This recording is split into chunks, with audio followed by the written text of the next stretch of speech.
Look at this merch. Isn't it great? Don't you agree that my goods are first rate? Wouldn't you think I'm the girl? The girl who has everything. I've got premium Blu-rays aplenty. I've got coasters and stickers galore. You want full factions? I've got 90. But who cares? No big deal. I want more. Character pins, red dragonins, plushy depictions of Grinda Harbin and Sigmund Mortimer Deborah. There's a link down below. That's where to go to purchase this merch.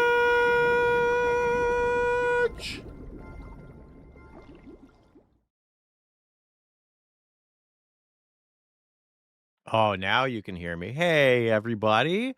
Welcome to RPG Help Desk. With me, and me. Also me. How's everybody doing today? It's just me and you, and you, and you, and you. So I can just ask that. Who's gonna stop me? Nobody. Hi, me. Yeah, hi, you. Hello, I'm here. You're here, too. So many of us are here. It's great. Hey, hey. Oh, Balthier, great answers in the RPG Help Desk channel over in the Second Wind Discord for Ohm. I'd read that and was like, oh, I can't reply right now. And then I came back and you had done a big reply, and I was like, these are all great suggestions. Should I be on Twitch? No, you're fine. It's either way. I have both chats open, so. No, not stepping anyone toes. There's a reason I run them on both, is because I want both. Gotta borrow someone's cat to not break the RPG cat streak. Oh, has everybody you've been watching have a cat? I'm sorry, dinosaurs are the best I've got.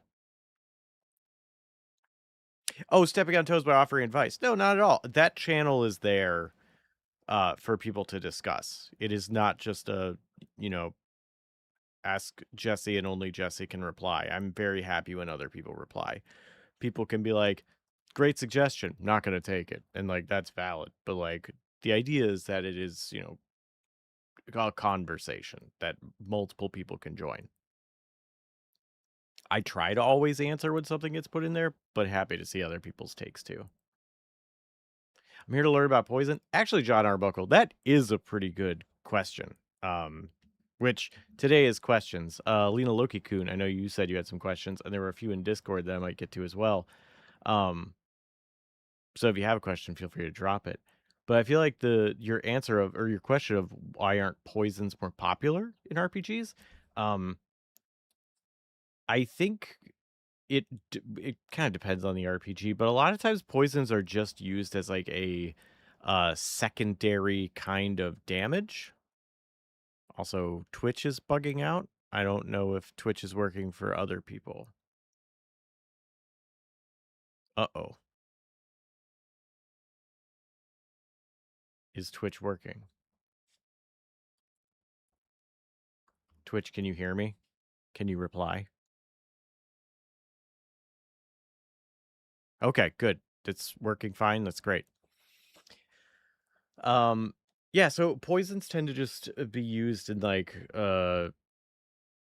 Pathfinder. Okay, that's just my Twitch then. All right, cool.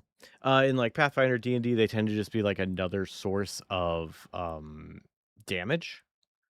And it's like, you coat your blade with poison, then you do 2d6 poison damage on top of that. It's like, all right, whatever. But you get to save against it or something. I like games that use poison as a long-term debilitating effect. Like, you have a -1 to all these things. Or as a non-HP based damage. So like you're poisoned and your speed is reduced, or your your ranged attacks are lowered, or you can't use anything that requires concentration, or you take it with a penalty, something like that, because you just them as another source of damage, I feel like is just kind of like it works, but whatever. Um, and I think part of the problem is poison in the real world is a long lasting thing, and that doesn't translate well to a lot of RPGs where you're not like, oh, food poisoning in real life is, and I will spend the next 12 hours either vomiting or wishing I was vomiting. And that doesn't make for like very exciting storytelling. So they kind of got to change it up in some way. Um, or like venom, where it's like, well, snake venom just, I don't think it's all snake venom, but a lot of snake venom is what it does is coagulates your blood. It makes it too thick to go through you, and then you die. So one, instant death, kind of a hard thing to have, you know, depending on the RPG. I've definitely played ones where it's like you should fear poison, it can kill you immediately, but those are way more brutal in like uh games that where that can happen versus like power fantasy stuff like Pathfinder. Um and then they generally don't have like an immediate effect. So I feel like those are some of the reasons why. Deep saying, in my experience, poison is more interesting when used narratively than mechanically. I've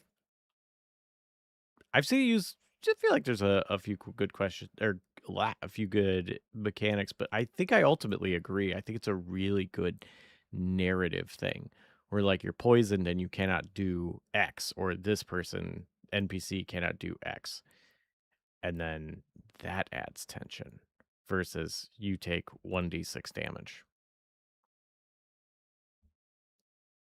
Oh, you switched to Twitch. Okay, cool. It seems weird being there alone on YouTube. That's fair. Because there's people on YouTube other than you at the moment, but like YouTube chat is generally less chatty than Twitch. Like people tune in and just not as many people talk, so I could definitely understand.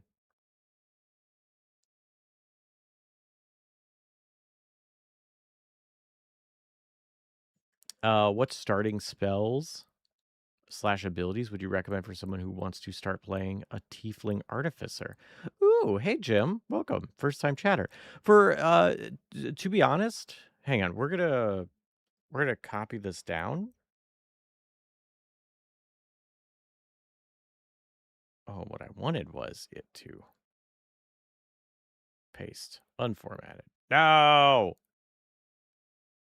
I wanted you to be this paste unformatted. Hey, there we go. We're gonna get to that question. Let me catch up on chat, and then we'll get to it. I like to have different kinds of poisons. Typically, use them in different ways. Tell homebrewed. Oh, I totally agree. Poisons. There should not be a poison. Poison should affect you different ways, much like poison does. Where food poisoning, I'm using that term loosely, but like that's very different than uh, other kinds of poison, or what also gets roped into poisons in RPGs, something like venom, like rattlesnake venom and food poisoning are very different things, but they would both generally be considered poison damage or poisonous effects. Fun story about how poison equals damage over time was my 10-year-old nephew took poison as a rogue and was super confused. It didn't do damage, just expecting it. As much from video games, yeah. Yeah, the DOT of poison in video games is a lot. Can be cool in RPGs, but it's just like an extra dice roll and can kind of start slowing things down. So I understand why a lot of them don't do that. Oh, Lena Loki-kun with the question. Might be clunky, actually. Maybe I should put it to Discord. Get it the explanation. You can try it in here. I bet we could suss it out. Evening session.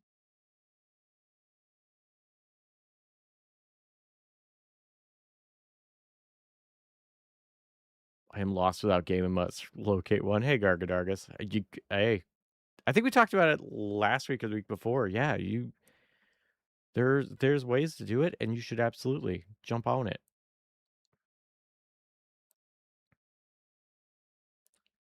Like I'm happier when I'm playing at least one game, but less than 4. I played 3 in a week one time, and even that was for like a month. And I was like, you know what? I think this might be too much for me. It's 3 days a week playing RPGs. I didn't expect that.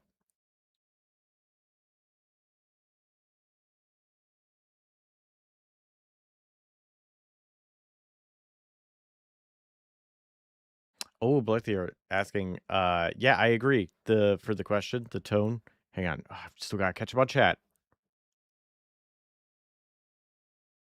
I think there's a gnat in here, and I think it keeps flying by my face. Oh no. Question part 1. Okay, I'll get to it.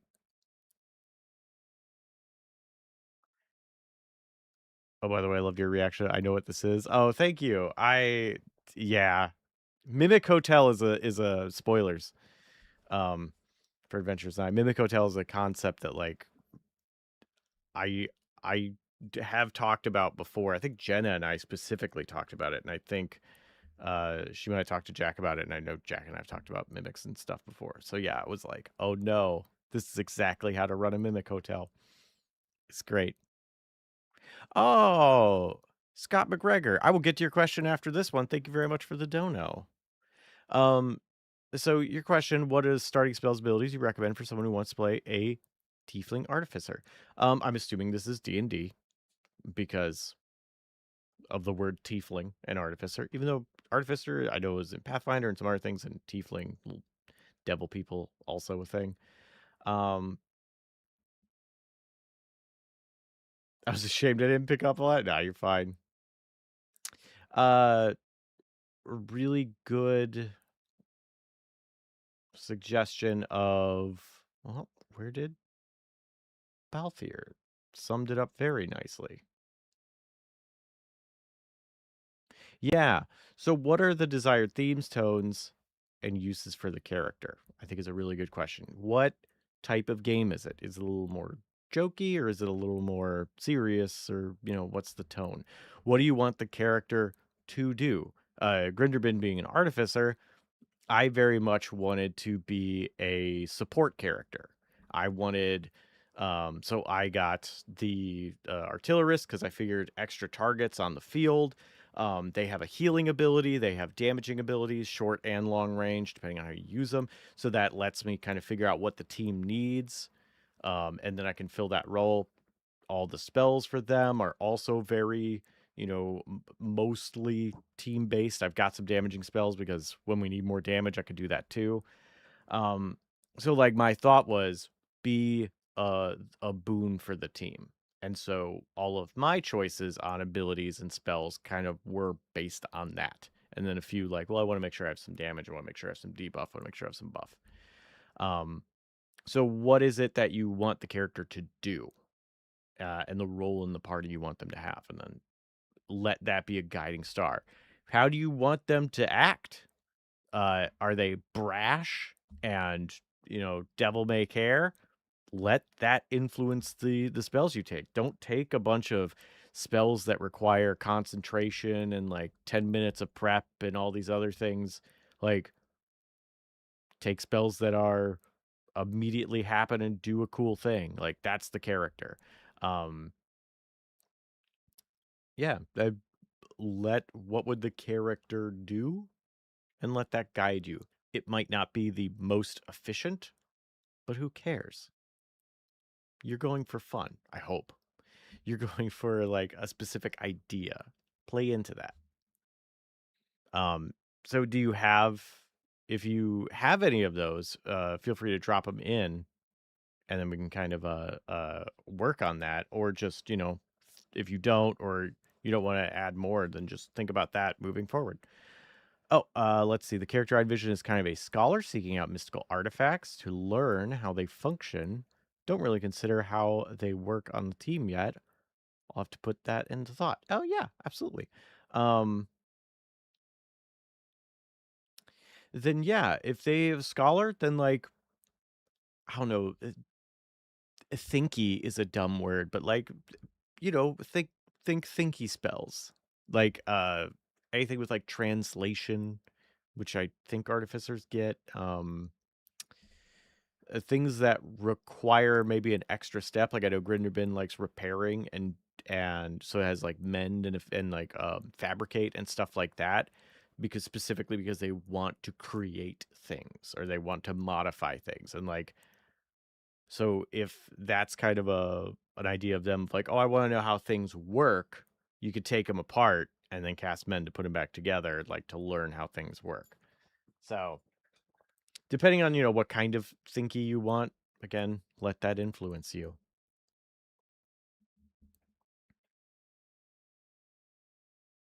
Because scholar's great for artificer. Like that idea is really good.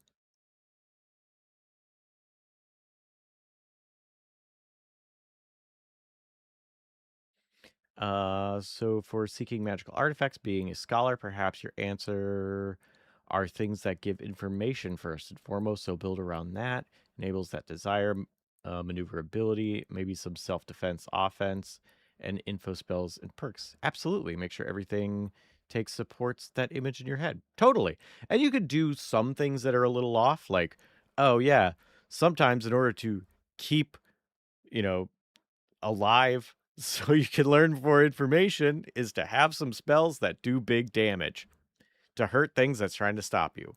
So like take some of that. Um or like utility, but I also just love utility in general in RPGs. Um that could be something very useful to keep in mind of like how can this work in and out of combat? That's also a very helpful thing of like being able to think about broad strokes rather than just, oh, fireball only works in combat, I think. Cool. It's like, well, is there a damaging spell that like has some sort of angle to it where you can think about a use for it outside of combat?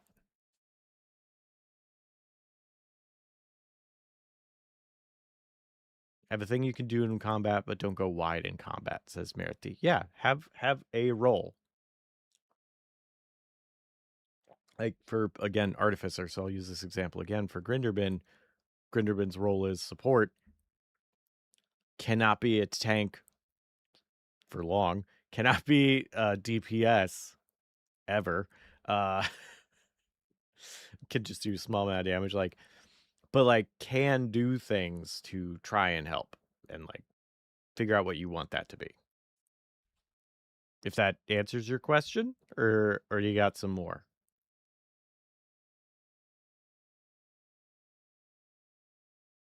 Yep. Are you searching for artifacts in tombs? Featherfall, jump, identify. Exactly. Self-preservation for a scholar makes a lot of sense. This doesn't seem like a brash, irrational person. I mean, maybe they are. You could have a brash, irrational scholar. But it seems like someone that would think ahead. So yeah, things like jump, featherfall, identify, especially identify, um, of like, oh, here's what I think we're going to face. Here's all of the ways I can help us along.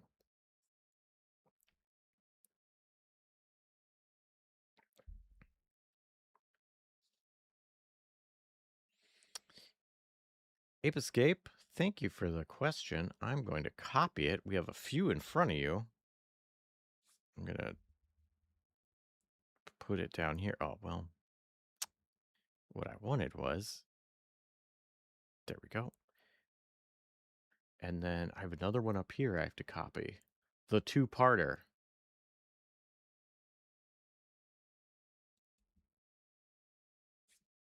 Because when I try to go back up to chat to get them, I'm going to not be able to see them.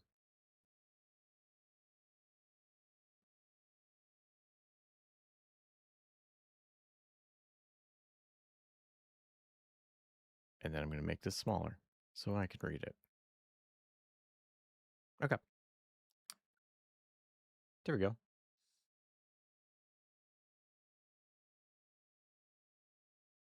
All right. But yeah, if you have anything else, feel free to ask. If that answered your question, hooray! And if not, let me know, and I'll try again. Scott McGregor over on YouTube. Thanks for the $5 Canadian. And says, have you ever tried playing play by post? And what is your opinion on it? I have tried one play-by-post game. It didn't last long. So I don't have a huge opinion of it from a personal standpoint. From a just I like what I think about it standpoint, I think it's a great idea. I think it's really cool. I think it's really neat. Wait, I have played a few other play-by-post games. Okay, I played a couple of play-by-post games. A problem I've had with them is commitment, where I'll check, to see if there's been any updates 3 times in an hour and no one else has updated. And I'll go, oh, boo hoo. And then I'll check an hour later and there's been like 6 pages of updates. And I'm like, oh, I don't know if I am mentally prepared for all of this reading. So like that was a problem I had of just the amount of sometimes I would wake up and 3 people were staying up late play by posting, and then I got to see the aftermath of this fiasco. Um, and be like, oh wow, 1, that's a lot of reading that I cannot interact with, and 2, I might have to like reply to this. Um, so I think play by post is a great idea. I think it's really cool, and I think there's really neat things you can do with it. I think you need to have some level of understanding of like how many posts you can make in a set amount of time. Um, and that could be unlimited. Cool. Make it unlimited, but make sure everybody, I guess not at the table, but in the post string, uh, is aware that that's how it'll go. And people are like, I can handle like 3 posts an hour from one person. And it's like, cool. There's 4 people in the game. 3 times 4 is probably 21, 8, 12, 16, probably 16. 3 times 4? No, it's 12. 4 times 4 is 12.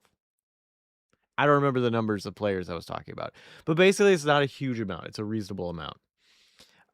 So then everybody knows, like, okay, well, this is how many posts that if I'm gone for a day, I'll catch up on. Or like, within a 24-hour period. Math is hard. You are correct. And so have rules like that available for everybody that like you're all abiding by.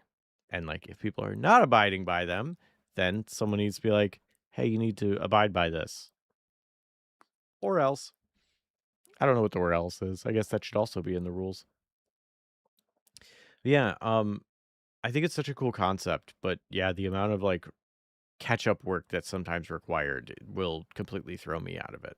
But I think it's cool because you get to write like you get to still have some of the interaction, but you get to have a little dedicated space to plot your reaction. At a table, I can't have, Liv say a funny line and then I'm like, I got to think of a zinger to reply to this. Hang on, I'm going to like feed the dog and like take the trash out and run a quick errand and then I'll come back and then I'll definitely have one. I'm going to be thinking about that zinger the whole time. And then when I come back to post about it, I've got a real funny line. But it took an hour. Like you don't get that at a table. So I think it has its own strengths. And I think that's really cool about play by post.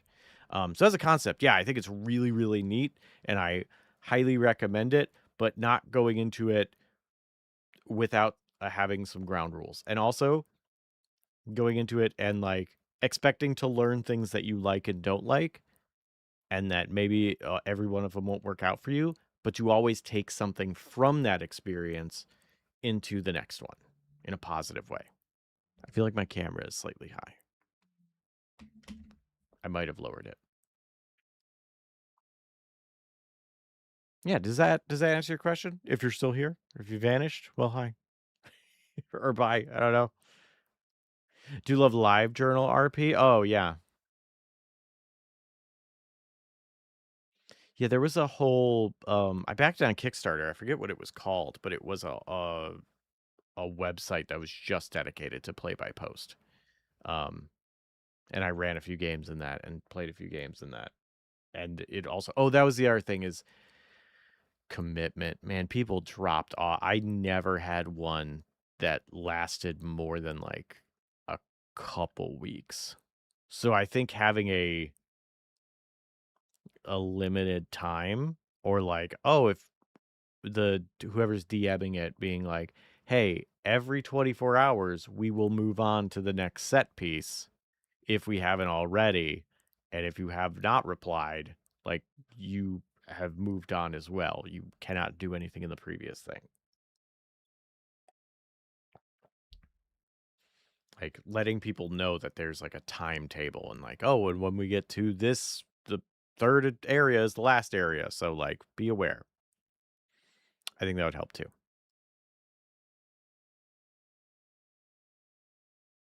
If that answers your question, let me know. I think play by post is really cool.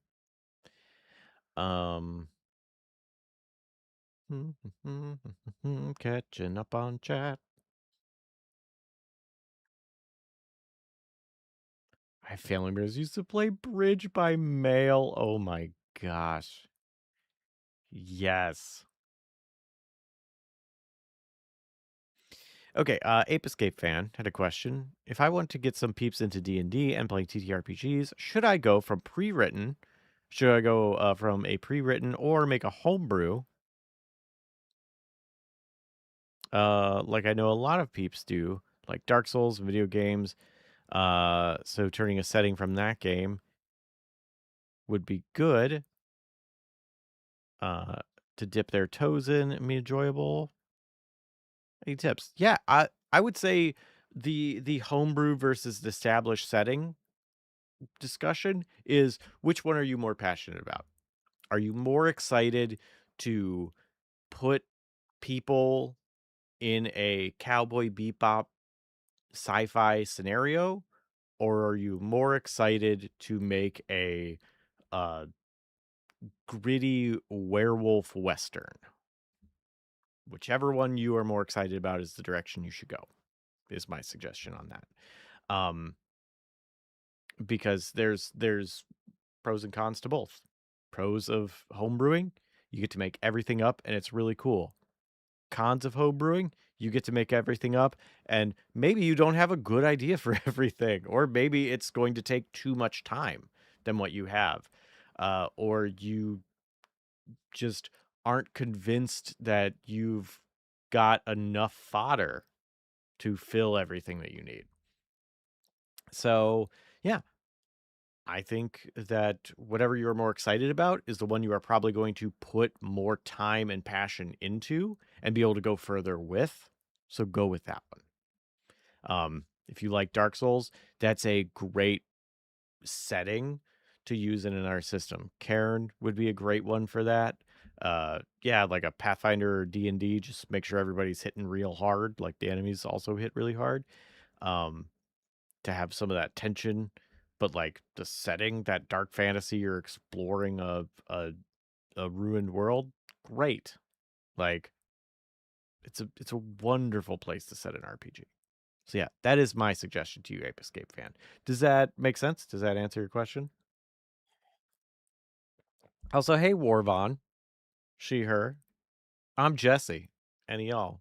Pleasure to meet you. Now I gotta catch up on YouTube.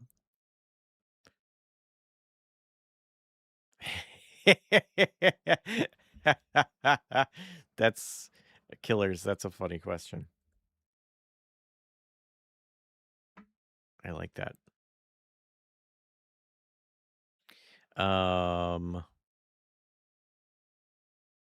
Ooh. Oh my gosh, we're getting so many questions. Also, I have to end at 5:30 today because I have to go buy a new router. So we'll see how much we get through of questions. Any bits of advice from a first-time GM that aren't usual bits of advice? No, because I don't know what your usual bits of advice are. Because I know people 5:30 Eastern, so in like 25 minutes. Warvon. So you still got like 25 minutes. Also, I'm here every Thursday, so Next Thursday, if you look at what time it is now, take 30 minutes out of it. That's when I start every Thursday. Next week, I'll have a guest on. Sometimes guests, sometimes just me. Always cool times.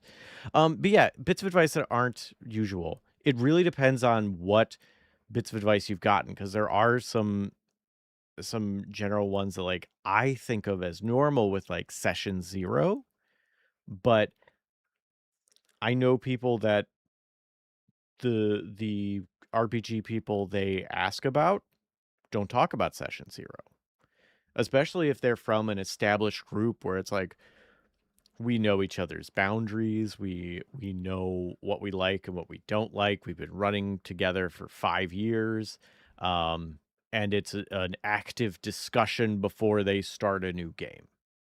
And so they've never used them for good or bad. I always think it's still better to have it, but like that's the thing. So if you ask that group about normal advice, probably not going to be about session 0. You might also get a bunch of advice just about session 0, and then you didn't get any advice on like how to scale a campaign or how to start small or how to not worry about like a world-ending threat, but to start with making people at the table feel comfortable and have fun and getting them invested in the world. So it really depends.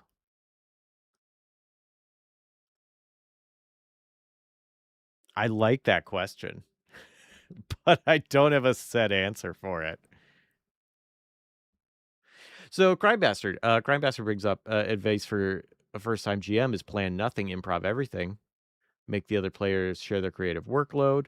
Also tell them to have the rule book open to the page containing any rules they intend to use. That is extremely hard to do with the rule book in some scenarios, because one, you might have one rule book for an entire table, and also players might not know what page a rule is on. Like, oh, I want to grapple something. Do they know that like grappling is a set mechanic?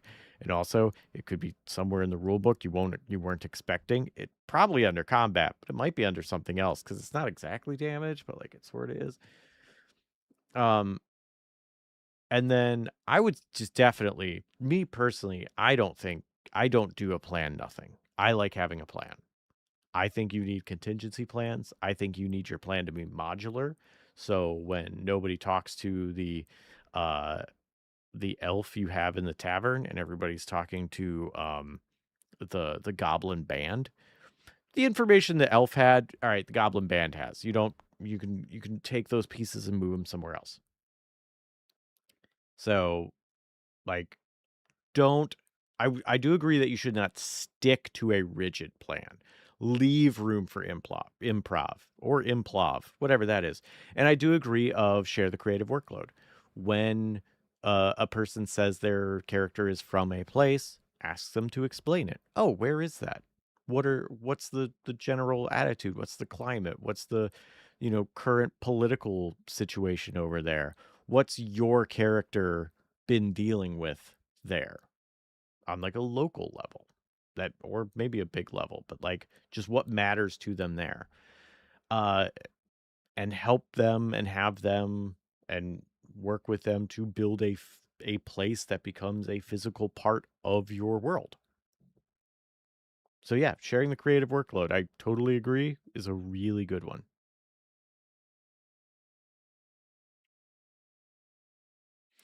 uh Crime Bastard, I agree. Well, prep is a lot of work. No prep is easier to get into if you're really comfortable and or good at improv. If you are not, then it is much harder to improv those things. It's also much easier to improv when you are very familiar with the rules that you are doing. As a first-time DM, it's harder to improv because you don't necessarily know everything that there is a rule for and that you need to pay attention to. So like I think a bit of a balance, very helpful. Denethor saying, I've recently been inspired to make some VTM game themed around Lovecraftian intrigue. That sounds great. VTM sounds like a really good system for that too.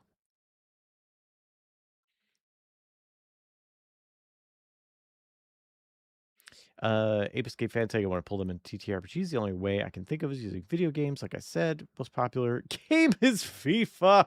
Yeah, Blood Bowl. You could RP some Blood Bowl. And it's not about the most popular game. It's what is everybody at that you're going to be playing with and you want to play. Like FIFA's the most popular thing, but I don't think very many people in this chat, myself included, would be excited to play a FIFA RPG. Like it's gonna be an RPG, it's gonna be a game that's like not the biggest, but something that everybody is passionate or interested in. Passionate about or interested in would be what I suggest. Oh, you're welcome, killers. I'm glad that that was helpful. Do you think playing TTRPG can be a therapy for oneself? Evan, I think that yes, it is therapeutic to play an RPG. There's a lot of catharsis and there's a lot of fun things and there's, issues you can work through and stuff with it. It is by no means a one-for-one or a substitute for therapy. Therapy is powerful and important, and I do not ever want to be mistaken for saying one is like an equivalent to the other. I can't play RPGs with my therapist. It's a totally different thing. But yeah, they are not the same thing, but they can both be very helpful to you. So, yes, therapeutic. No, it is therapy. You should be doing both. Because I think everyone should be doing RPGs and therapy, but RPGs are really more fun. But therapy, less time. Only an hour, once a week, maybe 2 weeks, once every 2 weeks. That's you can fit that in a schedule. RPGs, that's multiple hours all the time. John had a question. What advice do you give to someone running combat encounters for systems with a bit more mental load and crunch on the DM side? My players tend to lean on me for reminding them how stuff works. Oh, John CZ, great question. Oh, and it gets a bit overwhelming for me at times. The system I am playing does have more crunch on the player side, but I have a lot going on the other screen. One would be informing your players that they gotta pull their own weight too.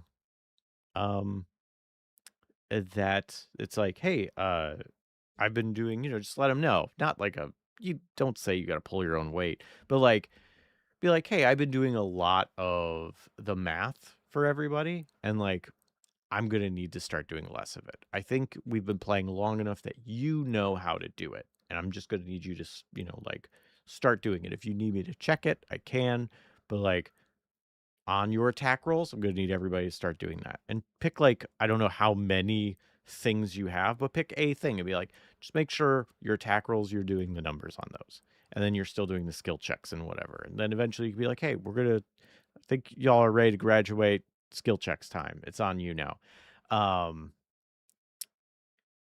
Talk to them, let them know that it's weighing you down and that it's hard to keep track of everything, and you want the game to move more smoothly, and you want everybody to have fun, and you want things to continue on and not just be bogged down by numbers.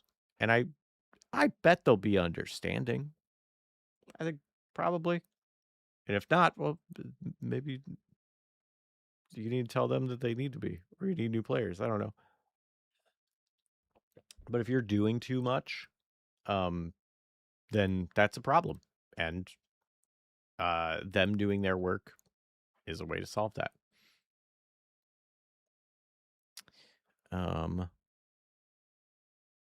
I also, if you like the system you're using, cool, keep using it. If the players need you to do more of the work and they can't do it for whatever reason, okay, switch to a system that's less crunchy. Inform them that in order to continue this, you're going to need a game that has an easier load to it. And then you switch to something that has less crunch. So all of those are options. Let me know if that answers your question or if that was helpful. And if not, I'll try again. Or if you have more information, feel free to share it.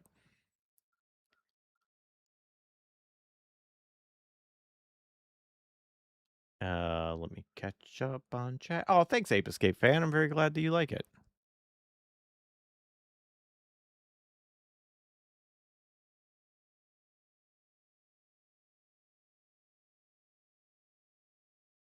Cool.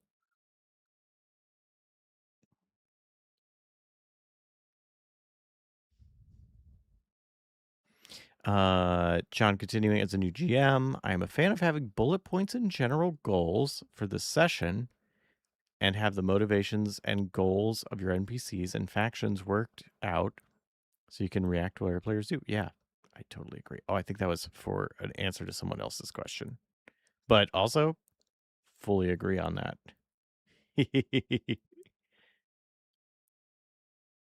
Let's see.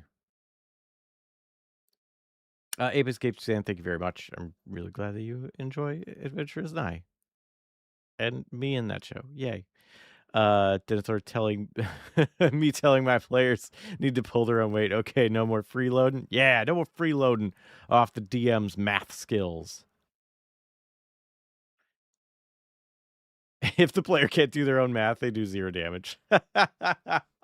Also an option.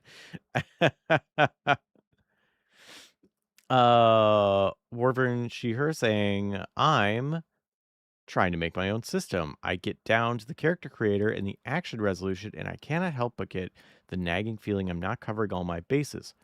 What's what you can call the core basis of a generic system? Whoa, what's what you call the core basis of a generic? That's just the system. I don't think there's like I mean, there's like the base rules, but like, yeah, that's just the system. And you have a nagging feeling that you're missing something because you are. And you know what? That's okay. Everybody that's making a system or has made a system has left out rules of grappling or how fire spreads. And then they find that out during thorough playtesting, because I cannot tell you enough how important playtesting is. It does not matter how much you think you have done it, you need to playtest it. And in playtesting, people will find the things that you didn't even know you were missing. So that nagging feeling is because it's there, but don't worry. Playtesting, you try and do as much as you can, and then you get it in front of other people. They show you the gaps in the blind spots you couldn't see. You start filling them in.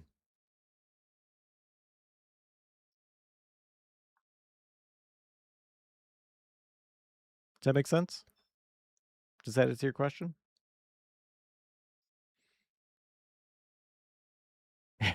You can't do math. Guess you rolled a critical failure. Have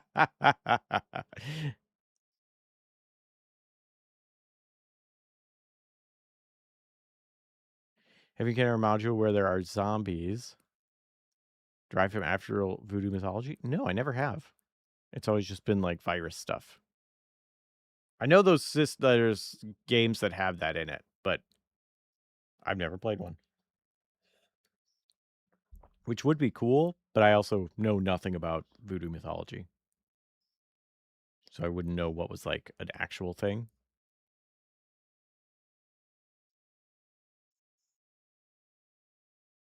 Hey, Discordia. I distracted the V6 playtest. Oh, were you playing the V6 playtest? That's a great reason to get distracted, Discordia. Gotta say, 10 out of 10 reasons is you were playing an RPG or learning how to play an RPG.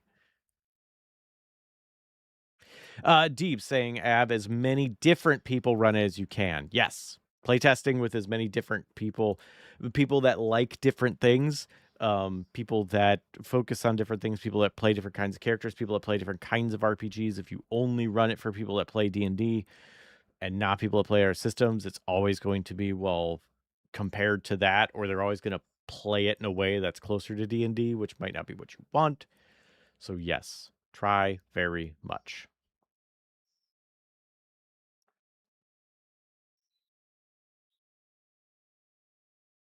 Western movie zombies.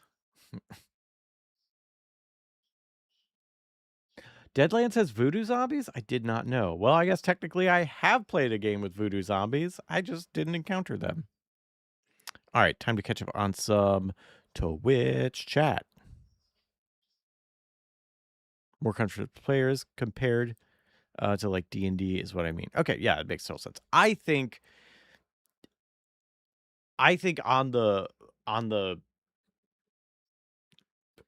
spectrum of fluff to crunch, I think D&D is on the crunch side of the center. Like, I think it is more crunchy than so many other games I have played. And that it requires so much more precision in a lot of ways than a lot of games I play. So I definitely think it's on the crunchier side. Is it the crunchiest? Not even close. But again, it's a spectrum. It's on that half.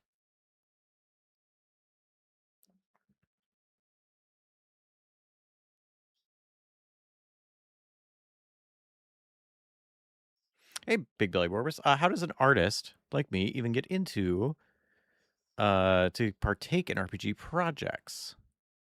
It's like the world is moving around and past me. Keep missing opportunities and stuff. The short answer is you're going to miss opportunities. There are a lot of opportunities happen that you won't know about until they're gone, and you'll hear about it. There's been like game jams and stuff on itch and like bundles where I was like, oh shoot, I would have loved to have had my books in that bundle, and that people could have had them, and then all the proceeds go to charity. That's a big thing on itch. And like didn't hear about till it's too late. A big part of it is not looking at things that have passed and going, oh no, I missed that. Okay, you missed it. Who was running that? Who was doing a thing that you learned about after the fact? That's someone that you can start paying attention to, because if they've already done it once, like, oh, okay, let me look it up. Do they do a bundle every week? Is this a person that's like commissioning art on the regular? Is this like, what are they doing regularly? And just start being able to follow the people that are doing those things. And paying attention to them. And then when they repost about something, you are now like, oh, I am now aware of this because I was paying attention to this person who is in the scene deep and is doing all this stuff in it. Another is like you have to be willing to put yourself out there, because there's going to be not always opportunity, and like you don't know when it's going to be there, and everything that you're doing to like put your art out there is a chance with no guarantee that it will go noticed, and not necessarily like go notice like, oh, and then I'll make it big, but just from someone that appreciates it and someone that might be able to connect you in the future, or that will follow you because they like what you're doing. And that also for trying to get in stuff smaller. Like, it's easy to see a big thing and be like, I missed that. Like, try to do smaller things, try to look for smaller things, which is counterintuitive in a lot of ways because they're harder to find. But like, that's how you build up to that. You generally get into that position of you're at the big part is because you started off with a much smaller scale. And for art specifically, I don't have an exact answer because I'm not an artist. Like, I've never, no one has ever wanted to pay for anything I've drawn, for very good reason. I'm not good at it. So it's going to be different when, a game designer versus an artist.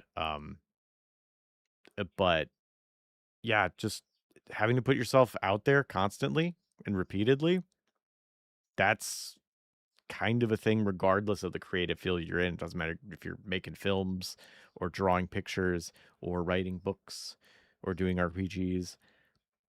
Yeah, that grind is part of it. And also, this is a thing that like um well, two things. One, a good product does not mean it's going to succeed. I've seen plenty of brilliantly written things in the RPG space that don't get any traction because they don't have a marketing budget. They don't get picked up. They don't get lucky that they get the amount of eyes that they deserve. That's one thing that's going to happen. Two is to learn to take criticism. I've met so many people um, that are pretty good, but the thing that's really stopping them from being better is that they don't take criticism to heart. They don't listen to when someone points out something that um, could help them. And like just go, no, I did it right, and not examine their work. And that's true of all things. It does not matter if you are making games, movies, drawing, doesn't matter. Um, that is something that you need to be able to take and like truly understand and adapt to. I think. So, Borbus, let me know if that answers your question. If not, I might be able to try again. I'm running out of time here.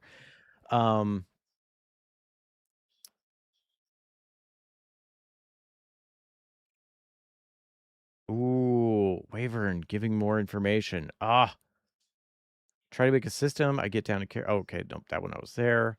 Care. Narrative control. Would that be like for GMs too, rolling XP, hero points, kind of mechanics? Oh man, Warvern. There's so many answers to this. I'd say what I'm going for is a diceless group type of thing. The idea is that if you can trust your friends to adhere to an absolute strength of their abilities, being able to punch with 30J of force or long jump 3 meters, then they can try to narrate forward without stopping for rolls, only stopping for the next player's spot. Interesting.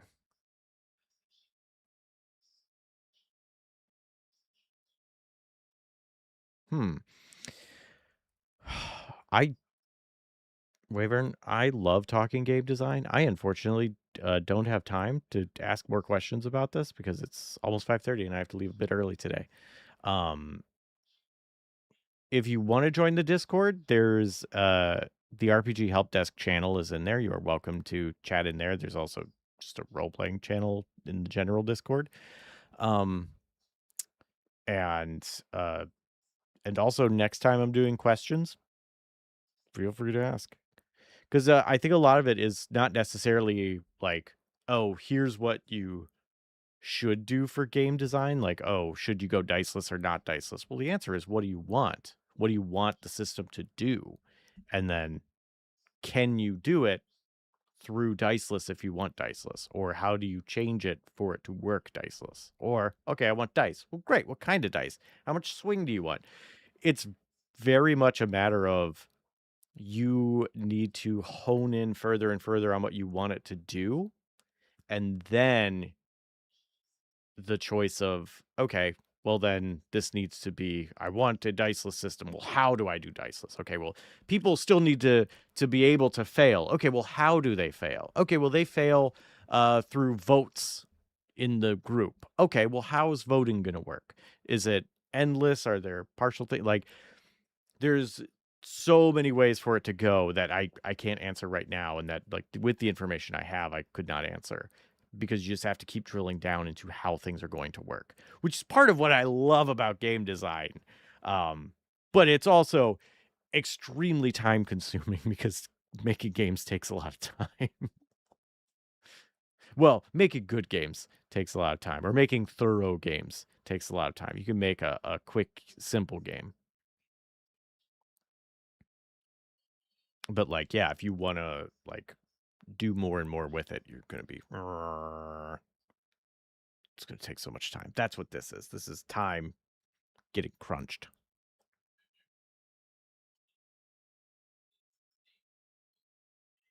Mr. Hancock, hey. Oh yeah, it says I do love that question. Maybe but I would love someone to go deeper with that system. Maybe use cards. Nobody. Oh yeah, like things like cards also great. I mean, Dread and Starcrossed use a Jenga tower instead of dice rolls. Um, cards are a great one. Like Deadlands uses cards. Savage Worlds uses cards and dice. So like mix and matching. Yeah, it's Mr. Hancock, I totally agree. I would love to go more into that, but we can't today. I'm sorry. And there are several questions in YouTube that I did not get to today. So, any solo RPGs to suggest for beginners? No, I still haven't played any solo RPGs, so I can't suggest any. I mean, if you look up solo RPGs, that's probably going to be the list that I can tell you about. I know Wretched and Alone got a lot of hype. I think it was Cavalier, the person who made that, was on here and talking about it. That's solo. But I haven't played it, so I can't speak to the quality of it.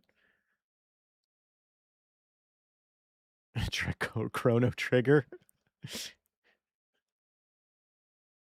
I'm assuming that's a joke for like the Super Nintendo RPG and not someone made an actual uh Chrono Trigger solo pen and paper RPG.